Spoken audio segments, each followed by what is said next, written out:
भारत की intelligence agency ये आपने डेफिनेटली आपकी नॉलेज में आया है। भारत पाकिस्तानी सफारत खाने ने अपना पॉइंट ऑफ व्यू दिया। मैं चाहता हूँ मैं आपका पॉइंट ऑफ व्यू डायरेक्ट लूँ कि ये किराए के कातिल के तौर पर जाहिर है बरतानवी अखबार ने इसको डिग आउट किया और फिर पाकिस्तान की इदारे ने भी इसकी बताया कि किस तरीके से पाकिस्तान और दूसरे ममालिक में ये किराए के कातिलों से वहाँ के लोगों को कत्ल करवा रहे हैं।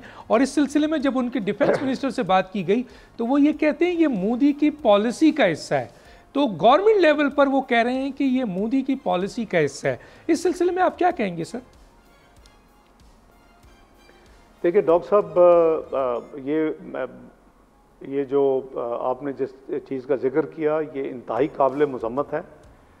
फॉरेन मिनिस्ट्री और फॉरेन मिनिस्टर होने के नाते मैं ये पब्लिक स्टेटमेंट दे चुका हूँ और ना सिर्फ मैंने पब्लिक स्टेटमेंट दी है, ये जिम्मेदारी लेने के बाद मैंने बाकायदा इंटरनेशनल फोरम्स को ख़त लिखे हैं और फॉर्मल तरीके के साथ कंप्लेंट किया और रिकॉर्ड पे मैं लाया हूँ, चाहे वो यूनाइटेड नेशन हो या इस तरह के जितने अदारे हैं।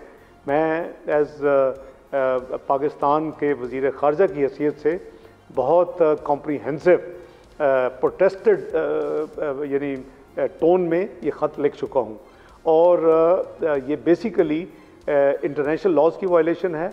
ये टेंटामाउंट टू दहशतगर्दी और कोई भी मुल्क जो है उसकी सॉवरेनिटी ब्रीच होती है अगर उनके पास कोई ऐसी इंफॉर्मेशन है जो कि कोई एक्शनेबल है तो वो उनको कोई भी मुल्क हो उनको चाहिए कि हमारे साथ वो शेयर करें।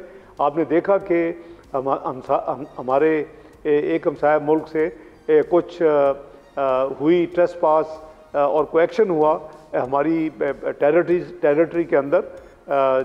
अभी हमने नई हुकूमत संभाली थी तो उसका बिफिटिंग जवाब दिया गया, हालांकि ग़ालिबन ना वहाँ की हुकूमत उसमें इन्वॉल्व थी उस सारे यानी अटैक में और एक्शन में, और ना ही हमने उस मुल्क के ख़िलाफ़ या उस मुल्क के लोगों के ख़िलाफ़ हमने एक्शन किया। हमने भी इंटेलिजेंस बेस्ड वो जो तंजीमें हैं टेररिस्ट ऑर्गेनाइजेशन वो उनके ठिकानों पे हमने भी जवाबी कार्रवाई की और उसको ये एक मैसेज जो है पूरे खित्ते में और दुनिया में गया कि पाकिस्तान अपनी सॉवरेनिटी, अपनी टेरिटोरियल इंटेग्रिटी और उसकी किसी किस्म की ब्रीच को किसी भी कीमत पे एक्सेप्ट नहीं करेगा। ठीक, वो हम उसका भरपूर जवाब देंगे कोई भी हो।